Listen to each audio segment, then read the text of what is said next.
All right, greetings everyone. My name is Nida Atshan, Senior Program Manager with TechWadi. We're very excited for the 8th edition of our webinar series. We have with us today Jumana Al-Jabri. She's the co-founder of Visualizing Impact, which she will discuss in more detail, but it's a data technology a platform, a social impact platform. And then we have Jess Anderson, who's also with Visualizing Impact. She will be speaking alongside Jumana. This is the first time that we've had two speakers at once, so really looking forward to how this conversation will go. Ramadan Kareem, it's not Ramadan, Eid Mubarak to all of our viewers that are celebrating. Please follow our Twitter. We will be using the hashtag TWWebinarSeries. Feel free to use that hashtag if you want to send us any questions for Jumana or Jessica for us to share with them live.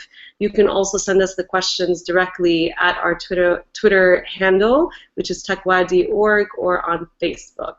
All right, and with that, I will leave it to you, Jessica and Jumana. Thank you so much for being with us today. Hi, Nida. Thank you so much for having us. We're really excited to be here. The title of our presentation, which I'm going to start sharing screen now so that you can see. Let's just make sure this is...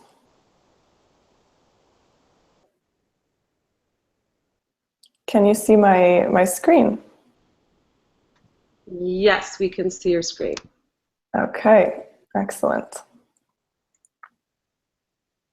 Okay, so the title of our presentation is Visualizing Impact, How Tech Fits In.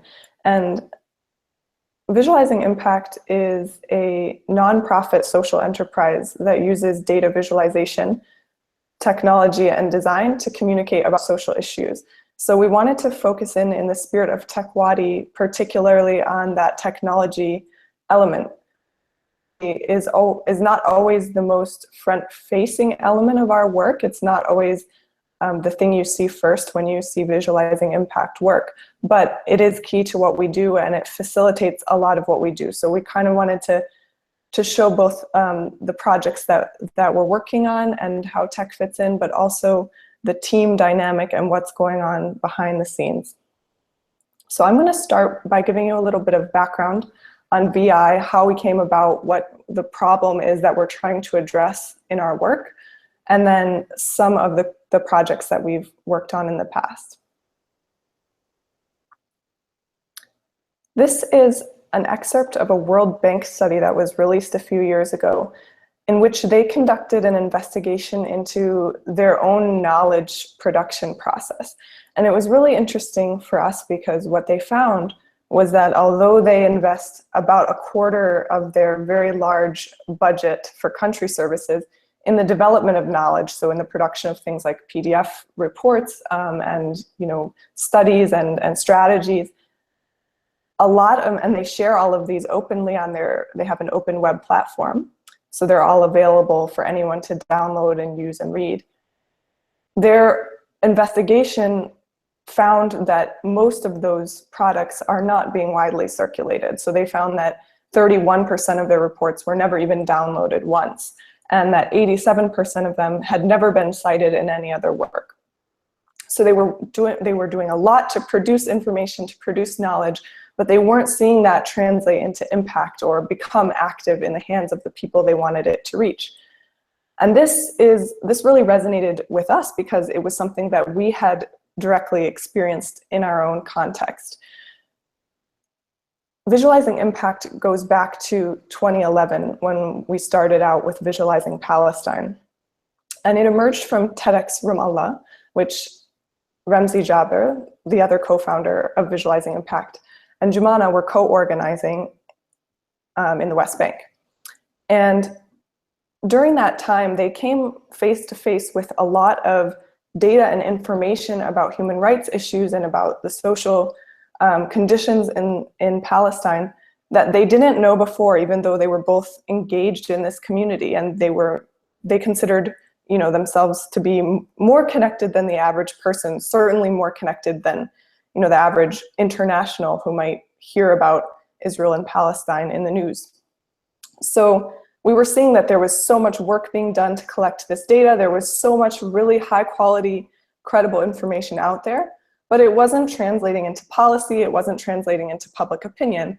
And we saw that especially during the last attack on Gaza in 2014, where American public opinion, as you can see in this one poll, was in favor of the Israeli operation, and many people were viewing it as justified. So that brings us back to visualizing impact, which is the umbrella that emerged to house visualizing Palestine, as well as other topics that we wanted to work on. And we're using data, technology, and design for a purpose, promoting freedom, justice, and equality for all people, and looking into the various issues that and dynamics that deny those things. So data, technology, and design are not the goal in and of themselves, but they're tools to reach the goal. So I just want to go into a little bit more, what is the goal? So there's good ideas, and they kind of have a sense that there's some ideas out there that are really powerful, and there's some ideas that aren't so great. However, whether an idea is good or bad doesn't necessarily correlate with how much impact it has. So you have ideas that are harmful, that somehow gain a lot of traction. You also have ideas that are really powerful, that could make a big difference in the world, but that remain dormant, that don't really have the impact that they could have. So we're using data visualization technology and design to try and channel ideas into mediums that help people understand and remember those ideas, that help the ideas to have a lasting impact on target communities. So each piece of work that we do might be targeting a different group of people. Ultimate goal or vision is that the work has the ability to change people's opinion or their behavior. So it changes the way you think about an issue and changes the way you act. One of the core competencies within our team is storytelling. So even though we say that we're using data, technology, and design, we're using those tools to craft stories about social issues. And we see ourselves, our core team, as storytellers as much as we do researchers or any other discipline, information architects, data scientists, any other discipline, web developers, that is involved. Some principles of storytelling that we use are, number one, that as human beings psychologically, we don't remember raw data. So that's one insight that pushed us towards storytelling. Number, in our head, we remember concepts, we remember emotions much longer and with much more clarity. We may think of our memory as a catalog of information, but it really doesn't work that way. It's not like a filing cabinet. We remember things because they're attached to other things in our mind. So for example, if I describe to you, a fruit, and it's like, similar size to, it's in the citrus family, you start to connect that to different ideas of what's a fruit, what's a citrus fruit.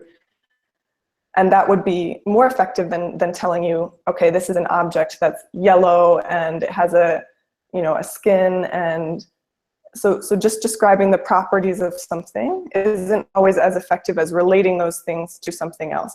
And that also connects to the concept of abstract ideas versus concrete ideas. There's a lot of idioms and expressions out there, like killing two birds with one stone, for example, that are memorable because they take something that's very abstract, the idea of accomplishing more with less effort, and they turn it into a very concrete, clear idea. And then finally, the final insight about storytelling that we draw on is that most of the information that we see in a given day on all of the billboards and advertisements and on our social media news feeds and in the newspaper just kind of bounces off of us, that we don't really absorb a lot of what we see. So in order for something to stand out, it really needs to have a quality of stickiness that makes you pay attention, and stories are able to provide that quality. So now I'm going to go into an example of a story that we've told through Visualizing Palestine, and this is the first visual that we produced at the very beginning of our journey. This is an excerpt from the New York Times that is covering the hunger strike of a man named Khader Adnan, who was protesting his administrative detention. And administrative detention is when you're held in prison, but you're not informed of what you're accused of, and often you're not provided with any legal resources. So it's kind of like a state of limbo, and people don't know how long they're going to be there.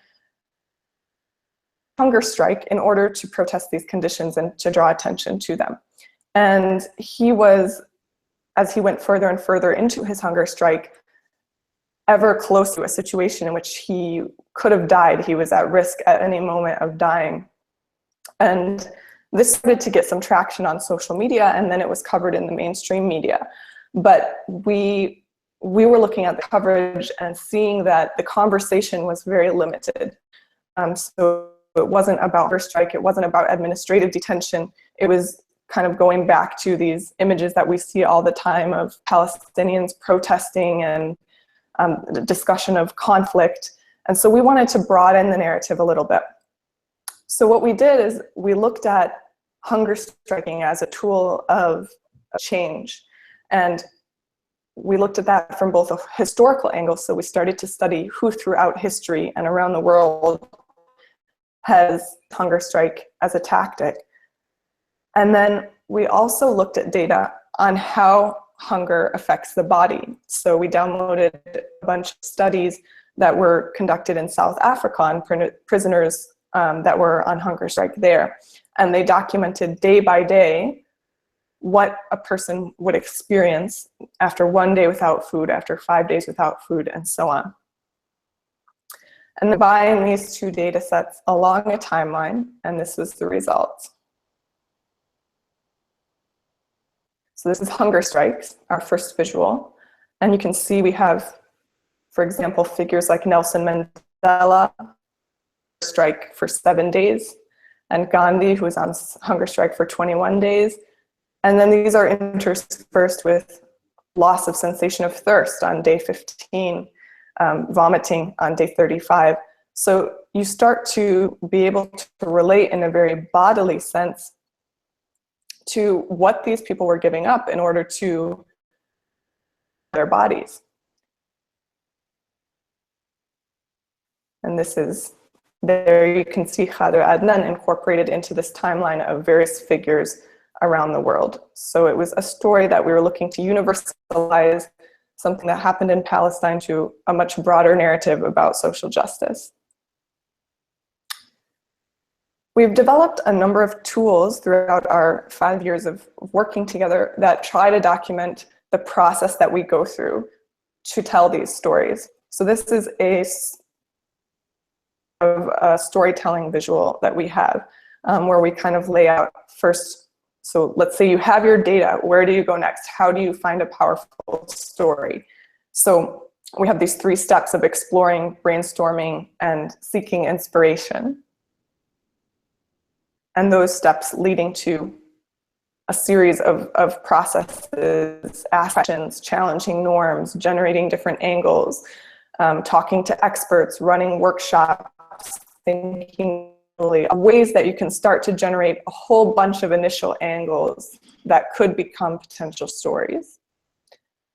And then starting to filter those stories down into, okay, is this story simple enough? Is it clear? Does it communicate the core message, one powerful idea that we want people to remember? Is it understandable? Is it credible, factual, well-sourced? Does it generate emotion? Does it surprise people? Because when you surprise people, they pay more attention. Concrete, does it engage the senses? Is it real? So those are some of the kind of measuring tools that we can use to gauge which story has the most potential, and then to start to refine those even further. And then you can see there we also test stories, run them by different audiences to see how they will be received. So there's a whole process involved, and then that storytelling process fits into a wider process that we use to go from an idea and its raw data into a story direction, a brief that we can hand over to designers, and a final design that we publish, and then that we can track and get into the hands of the people that we're hoping it will impact. So I'm going to just go through a couple examples of other stories that we've worked on. This is a photo of a Palestinian activist being pulled off a bus, which was a bus that was reserved only for Israelis. So Palestinians are not allowed to ride on it, but this person conducted a protest, got on the bus, and then was forcibly removed. We responded to this issue by producing a kind of single data point story about just the fact that a segregated bus system exists at all. So comparing the system that affects Palestinians to the situation historically in the US, where there was segregation on buses as well. We started to look deeper into the issue. So we scraped the Israeli bus company website to get route information for all of their bus routes that go from West Jerusalem into the West Bank. So we wanted to know which route and who's able to take a bus from like a part of this land that's occupied into. So we scraped all of this information, we started to process the routes, and then we mapped them out. And so what we were able to show is that West is extremely well connected to the West Bank, but only for certain people. That these segregated buses allow people to reach to go from parts of the West Bank into West Jerusalem in a matter of 20 minutes, 30 minutes, very quickly, very easily. And so the settlements are sort of functioning as suburbs of Jerusalem. So that was something that wasn't available as a map form on the internet before, but that we were able to show through this visual. We also had a case where we were looking at olive trees being uprooted, and we had information about the volume of olive trees in the West that had uprooted since 1967. Number 800,000 olive trees. So that number in itself, 800,000, it doesn't hold a lot of meaning by itself. You don't really grasp how many trees is that? What would it feel like to live somewhere that had 800,000 trees, and for those then to be uprooted? It's something that's kind of difficult to imagine. So we make this concrete, this loss of trees. And so we started to look at where people interact with trees in prominent spaces. So we set upon parks and this New York City. And we imagined what would happen if the trees in the parks that we value so much were gone. So we were able to visualize that through our uprooted visual to show just the stark impact of the loss of trees, and to contextualize that as 800,000 trees uprooted in the West Bank is equivalent to Central Park being uprooted 33 times.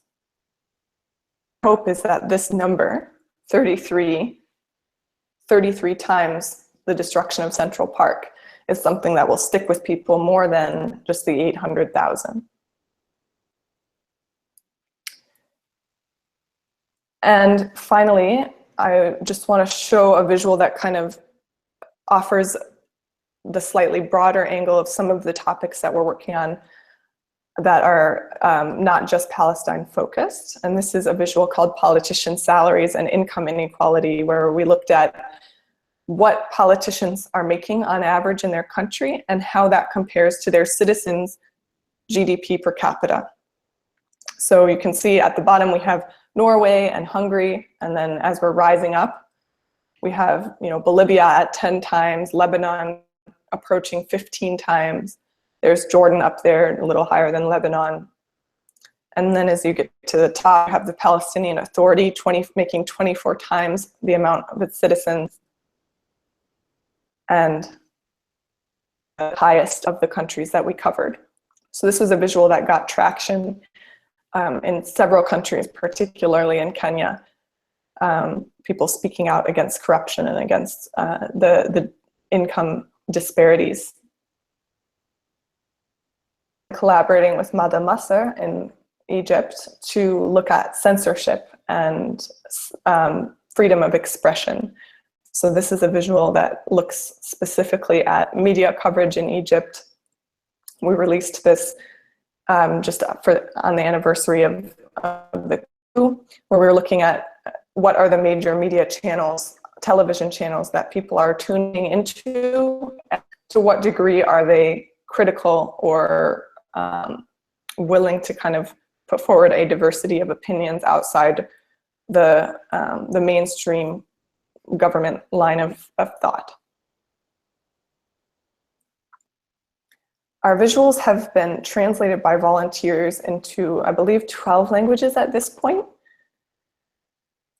And they've received some recognition from a number of spaces that are prominent in the arts and technology community, including Information is Beautiful, the Bob's Awards, and Prix Electronica. And then we also recently collaborated to contribute a chapter to this book, Social Entrepreneurship and Innovation, which features case studies from around the world on social entrepreneurship. And so that brings me to the last section before I hand over to Jumana, which is, where is the tech in all of this? So you can see the data, it's very clear, you can see the design, but where's the tech? And I want to go through just two examples of how technology helps to either amplify work that isn't inherently reliant on technology, or helps us to reach people in a different way. So this is, as we were releasing more and more visuals, we ran into an issue because our visuals are Creative Commons, which means that anybody can use them for free at any time. So that's awesome. It means that they can spread more widely, but it also makes it very difficult sometimes to understand where is our work going? Who's using it? Is it having the impact that we wanted? Can we be critical of ourselves and under which visuals are effective, which visuals are not as effective as we'd hoped? So after experimenting with a wide variety of social media tracking tools, which really only captured a very small space that we're working in, social media is not the only place that we hope to have impact, we developed a download tracking system where we're able to offer our visuals much more easily. We just have links that people can use to download the visuals all as a set all at once, rather than, you know, searching the internet for them or writing to us to ask for the high quality copies. So they're very accessible, but we ask for some data in response for people downloading them. People can abstain from answering questions that they're not comfortable with, but we ask people to tell us, why are they using this visual? What story are they wanting to tell? What purpose are they using the visual for? Is it academia? Is it an advocacy campaign? Is it an exhibition? And then some contact information so we can follow up to start to develop case studies for their use. And this system, then we are able to collate it ourselves and to start to generate some insights about where our work is going. And as an example of the insights that this particular tool has offered us, this year, in the first half of the year, we released 5 visuals, and those reached over 1 million people on social media. And then we were also, via this tool, able to track where they went offline. So there were 189 users, individuals who downloaded the visuals, and they used those in 72 advocacy campaigns. So we had about 8 new users a week. We were able to start seeing where those users are located geographically, and kind of the span of where our visuals are going globally, and then the total number of visuals downloaded as well. We also gained information about which specific organizations are utilizing our work and testimonials about how it's impacted them. So Middle East Monitor spoke about how they decided to use Creative Commons licensing for their own visuals because of visualizing Palestine's use of Creative Commons. So that's something that we can look to see how there's change happening in the ecosystem. The second example I want to give of how technology feeds into our work is a project called onlinecensorship.org, which falls under an umbrella of work that we have on digital rights. So we're looking at how human rights issues intersect with technology and intersect with the web and the internet. And online censorship is particularly concerned with social media companies and the level of control they have over freedom of expression. Each social media company has its own terms of service that dictate what you're allowed to share on the platform and what you're not. And a lot of times, these terms of service don't align with what people think is important to share. So an example of 2 stories of this are, first of all, a set of images on refugees in the midst of the refugee crisis that was removed by Facebook for being too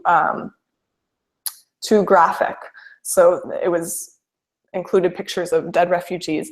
And so you see here that activists are trying to get the word out about the level of crisis, and Facebook has its own regulations about what can be shared that are coming in and censoring content. This was a Facebook, I believe it,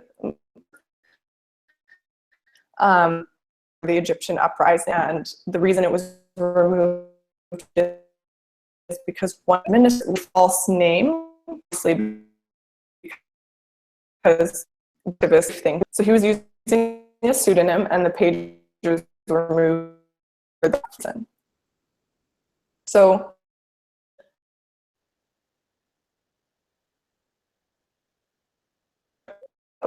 where you can report your content or to. Jumana, we're having a little bit of, or sorry, Jessica, we're having trouble hearing you. Okay. Can you hear me now? You're cutting out.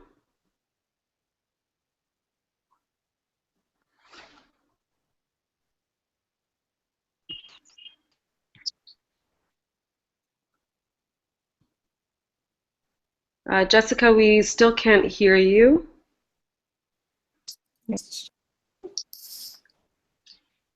Are you there? Nida, this is the last slide from this section, so we can actually move to the questions, and then Jess can add a few thoughts when her voice is back. Sure. And actually, there's a question that came in specifically on visual impact, and I think it'll be great, visualizing impact. It'll be great to hear from you as a co-founder what inspired visualizing impact and how you got started. Mm-hmm.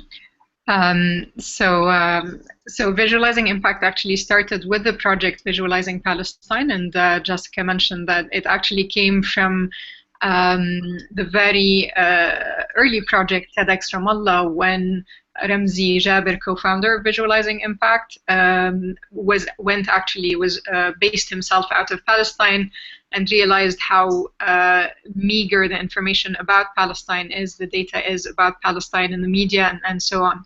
So the idea was how can we actually relay a much more accurate picture of what's going on I'm really sorry about the background. And how can we actually use, at the time there was the Egyptian uprising and the use of social media.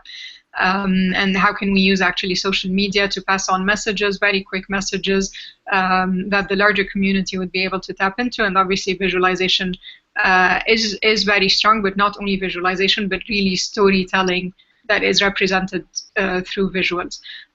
So it's really a first-hand experience specifically related to Palestine, and then that we started sort of replicating on other topics, be it visualizing Egypt or now digital rights as well. Great. And I see Jessica joined us again. Hi, Jessica. Hi, can you hear me? Yes, we can hear you. We just dove right in and started asking questions. Yeah, great. And perhaps you can answer the next question. So this one is specific to Palestine. Given all of the work that you do in Palestine, what are some of the greatest challenges that you see entrepreneurs specifically in Palestine facing? I think maybe this is a question that Jumana's section of the presentation will really address quite well. So could we maybe hold off on that? Yeah, absolutely. We can hold off on that question. Another question we have is regarding your clients. Someone's asking how do you get clients? Who are some of your biggest clients? Yeah, so we work through several different streams as far as partnerships. One is grant related, so we receive funding through grant to either pursue a certain strategy that we've aligned on internally and then seek partners, or that allows us to partner with specific organizations. And then on the other side, we also do commission-based work, and some of the organizations that we've worked with include UNRWA, the International Labor Organization, Adala, which is a human rights organization, and a variety of other NGOs and human rights organizations as well, but those are some of the visible ones. Great, thanks. But I'll just add a quick one to that. One of the there are different aspects. So one of the reasons for actually choosing to pursue grants, other than it's one obvious channel of revenue, it's also because grants sometimes allow some flexibility in terms of pursuing a certain very focused message. And even when we do seek client relations, they're not necessarily clients, and we actually push for them to become partnerships. So currently we're working with the Palestinian Museum. Jessica mentioned the online censorship project, which is in partnership with the Electronic Frontiers Foundation. So the idea is how do we build projects that are not just for an A to Z period, but that really foresee taking a certain topic like digital rights with the Electronic Frontiers Foundation and really moving forward with it a couple of years down the line, perhaps. So the mentality is not a customer mentality; it's really a partnership mentality. Even with grant givers, we try to nurture a relationship and not just a transaction. Oh, I see. All right. Next question. Jessica, you mentioned having been featured on various media platforms. Is the question specific to your media outreach or what approach you take and what your relationship is like with some mainstream media platforms that you've been featured on? Yeah. So our work has been featured in a number of mainstream media outlets, Al Jazeera and the Huffington Post, the Daily Beast, many, like some others as well that aren't coming to my mind at the moment. But those tend to be kind of spontaneously picked up. We do have connections with journalists, but right now the environment that we're working in is that the messages that we're sharing are not always what the mainstream media wants to publish or is willing to publish right now. So we've worked with a lot of alternative media to get the message out there, Electronic Intifada, for example, in Jadaliya. And we also try not to look at media as the only way of getting information out. So it is one way, and it's good to build those relationships, but we also want to get the work directly in the hands of organizations that themselves have strategies to reach, for example, political groups. So in the UK, our visuals were used by UK Labour Friends of Palestine to engage the parliament there. So we're looking for ways to get these into the hands of people that can use them as tools in their own strategies.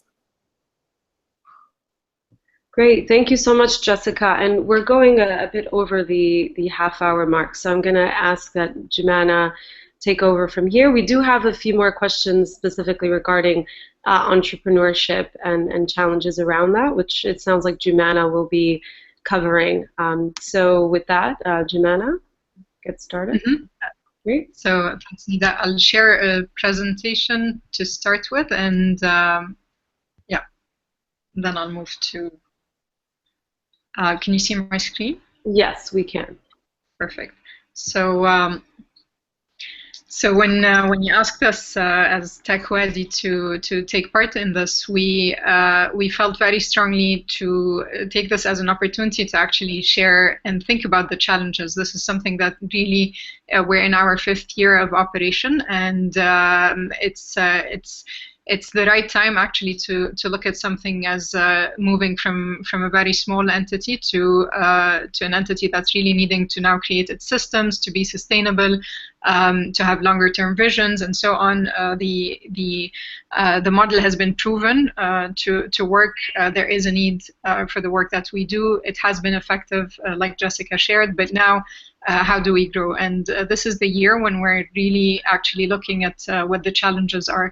And here we wanted to bring forward something that is extremely particular to the Middle East region that we're living in right now. Not all of us. Jessica is based speaking out of Toronto. I'm now speaking out of Amman, but usually from Beirut and Dubai. But regardless, we find that actually there's a need to really highlight some of the extremely basic challenges that we face, that somehow we brush over by just really wanting to focus on the prettier side of social entrepreneurship. And I'm going to be speaking about things that many of us face, and hopefully that will trigger a larger conversation in the midterm and long term.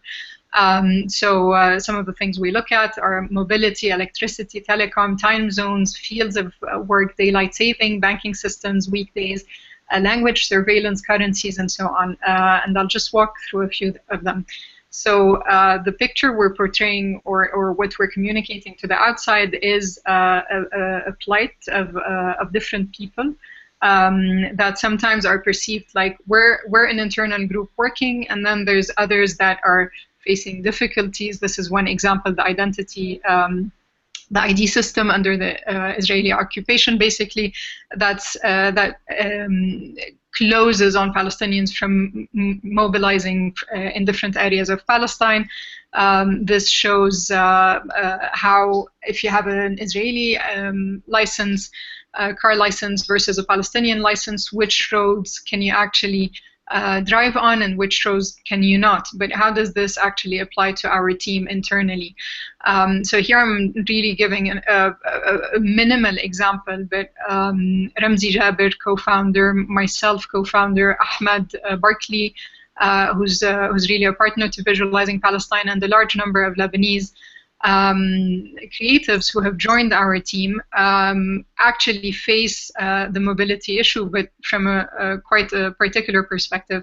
So our team is composed Lebanese, Palestinian, Saudi, British. You'd think that at least the British can actually travel around and meet the team members in different geographies. Not the case. So when we first started, Ramzi and I were based in Dubai for different personal reasons.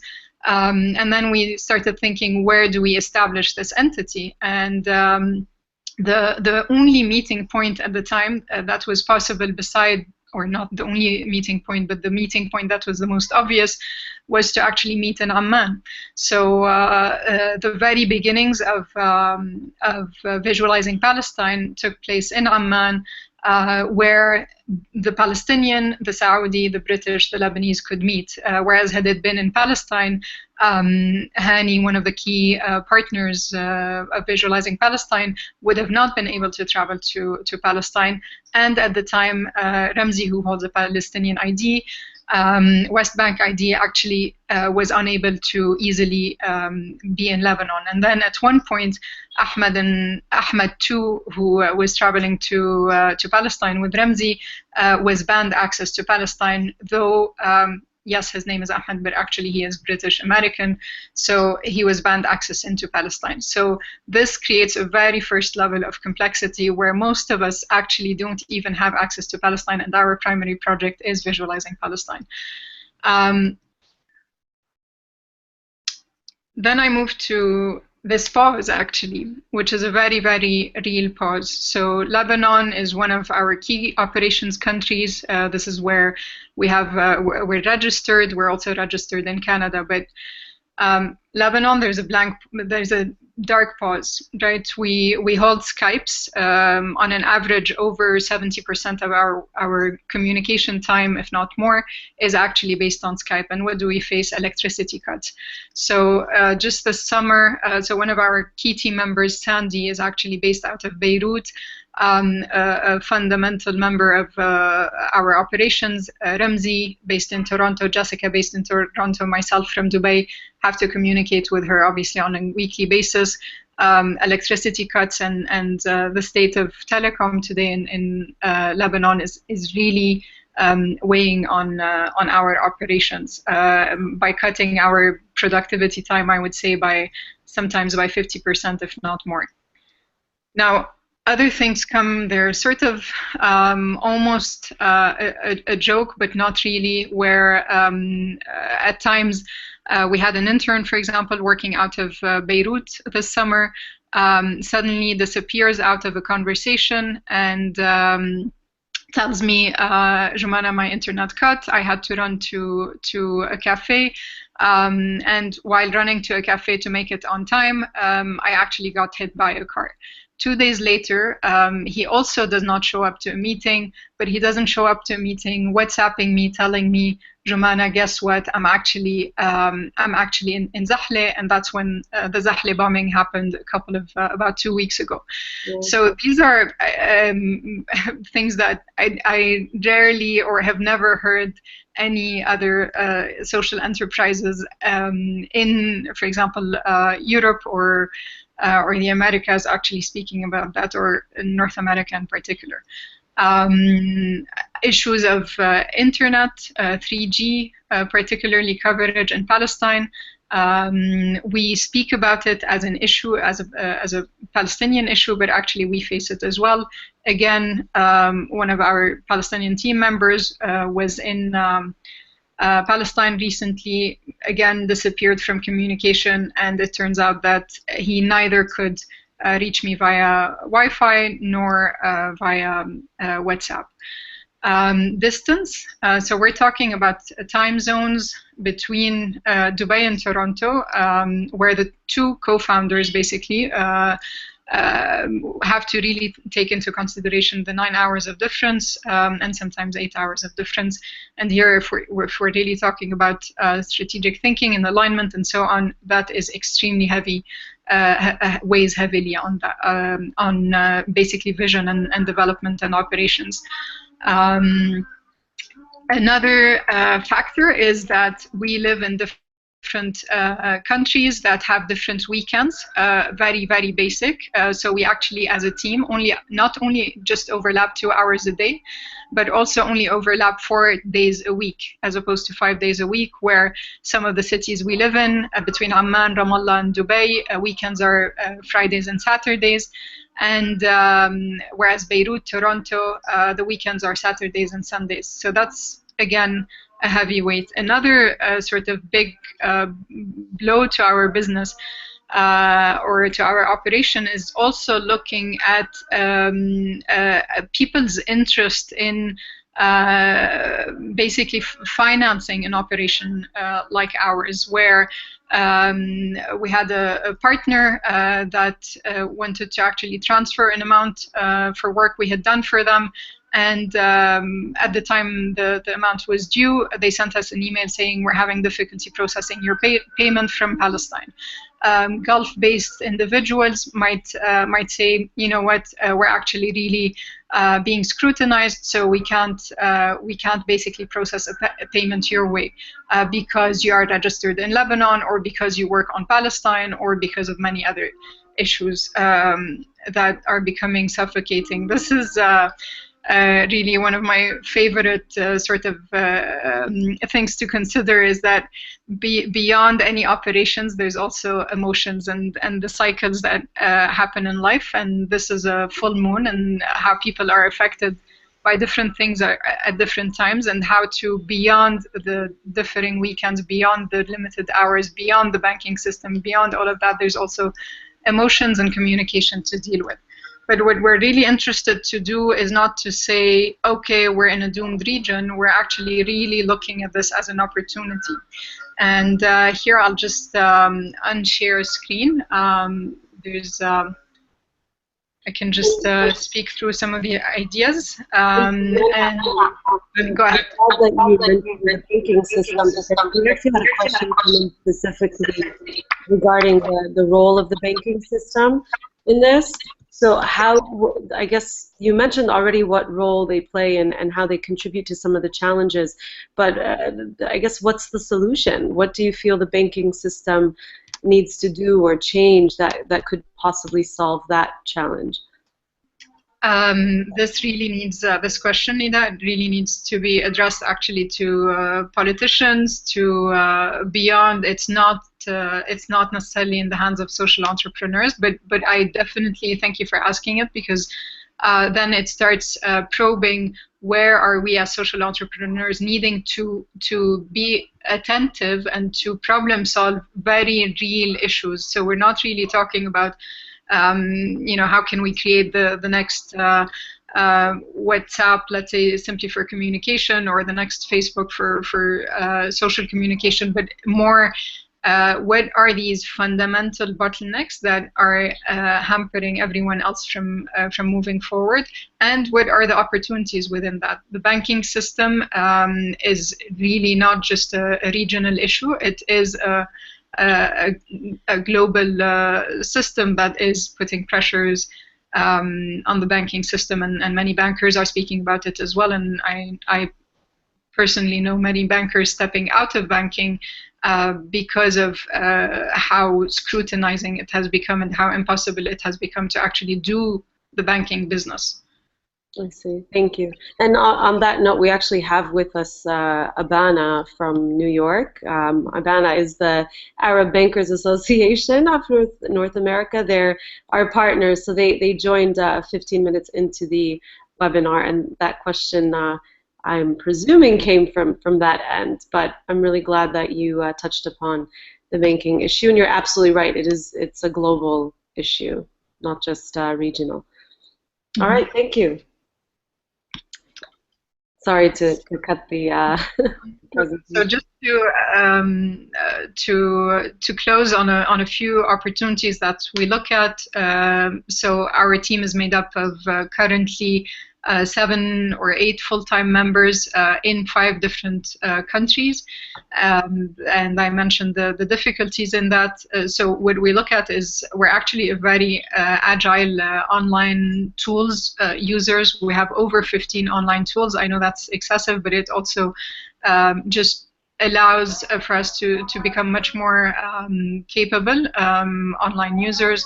We're also savvy online communicators. We are from different cultures. There's a lot in business management that looks at cultural sort of gaps in communication. So we're talking about remote communication, but also different styles, even in writing and so on, and how does that affect your day-to-day business. We're also, I mean, like many people from within countries within the Middle East, have to problem solve, have to find solutions. When there's no Wi-Fi, what do? You move to 3G. When there's no 3G, do you move to SMS? Do you have enough people in your network? Just today, I arrived into Amman. There was no Wi-Fi where I was. 3G did not allow for this call to happen. And so here I am at this office to take this. So just a diligence in general is the result of what we're having to face. Also, one advantage of our spread geographically is that we consider ourselves to have sort of an east-west pulse. So 4 of us are based between Dubai, Amman, Ramallah, and Beirut. That's the immediate core team, and then obviously there's a larger network of partners. And 4 team members are based in Toronto and regularly reaching out to partners in New York and DC and other locations.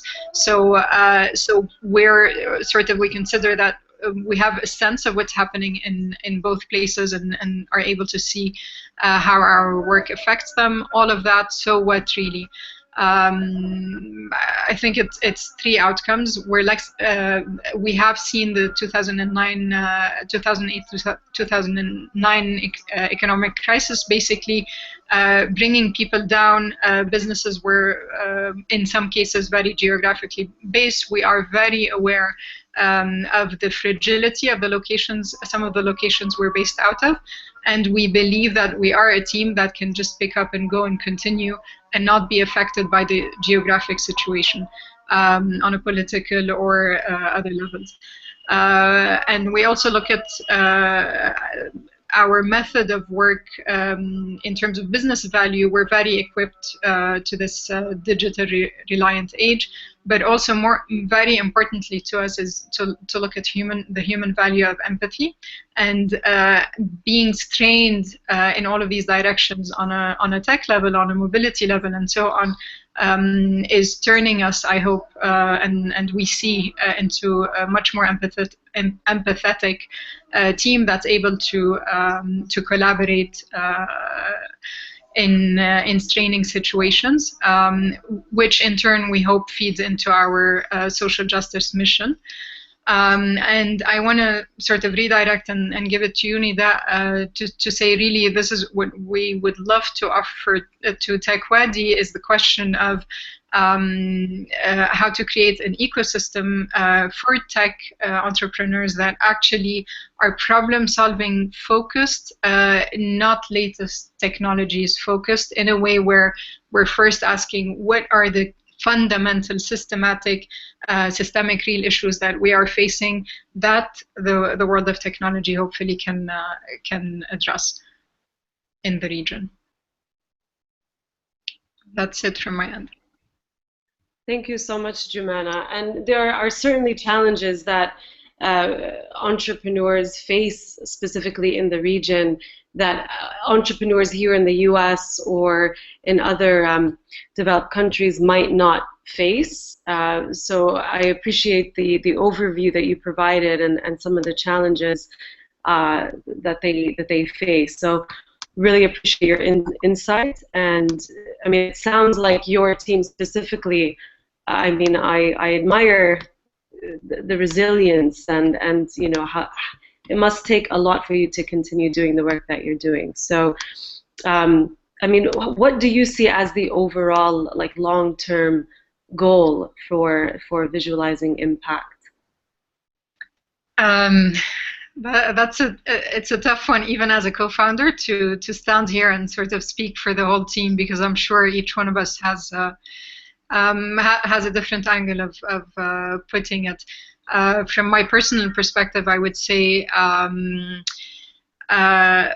goal is really that each member of that network of visualizing impact be as true a human being to the messages we're relaying in our communication about some of the issues. That tops everything. To not just be marketeers of social justice, but actually enact it ourselves in the way we even work together in this small silo that we're in. Mm-hmm. All right. Jessica, I'd love to. I'm sure Jess also has a. Yeah, Jessica, I'd love to hear from you as well. You're muted, Jessica. Could you unmute? Thank you. Can you hear me? Yes. Yeah, so we've always said internally that VI doesn't exist for itself. It doesn't exist to feed itself indefinitely. It exists to put these messages out about certain social issues, and if we find a time that our approach needs to change radically to continue adding value, or that it needs to, you know, dissolve and become something else, that we'd be open to that, because we are trying to keep the goal at the forefront of using creativity and innovating in a way that allows these issues to get out to a broader audience. And then, so that's kind of my read on it from an organizational standpoint, is that we are always open to change, and we're trying to always explore new mediums and new tools. And then from a personal perspective, for me, it's always been about kind of finding a way to channel my skills and the things that I want to learn into issues that are really important to me, and it creates a very strong sense of meaning and purpose in your work. Thank you, Jessica. Jumana, you mentioned some of the mobility issues and how that adds an added challenge. Do you find that because of that, most entrepreneurs end up being limited to having local businesses? I mean, I find that in Palestine, especially given like import and export laws and the issue of mobility, a lot of Palestinians are limited to their local communities. So do you find that that is the case in the region? Or do you feel like most entrepreneurs still have that global vision and still you know, aspire to run more global businesses, not just local? I would say that in terms of Palestine specifically, I'm not, unfortunately, because of my personal limitations to actually reach Palestine. I'm not very familiar hands-on familiar with the entrepreneurial world there. That said, I am very aware that the tech skills are actually extremely high because of that limitation, I would assume. So there's technology becomes an outlet, but does it isolate them? It definitely, I would say, does. Our first-hand experience is we wanted at different points to engage people from Gaza, for example, for translation. Just the fact that you can't process a payment to them automatically makes it very, very difficult. In terms of other countries, familiar with Lebanon mostly, the ambition is always there, but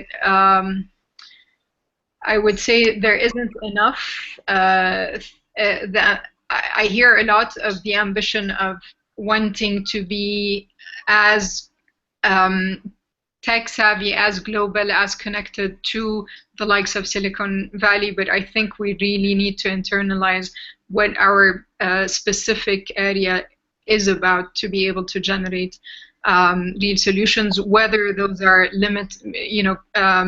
necessitating that teams stay geographically bound by a certain location, or that they are as spread out as, for example, we are. It doesn't matter. Really, it shouldn't. I don't think it should be a goal. I think it should be a result of a problem-solving analysis. Yes, absolutely. Great. Thank you so much, Jumana, and thank you, Jessica. We are actually out of time, so with that, we're going to wrap up the webinar. Jumana and Jessica, if you don't mind sharing the presentation with me, we can have that put up on our website for anyone that wants to refer to those again, and we'll also have this shared online as well afterwards. Thank you so much. Thank you. Thank you. Best of luck. Take care. Bye. Bye-bye.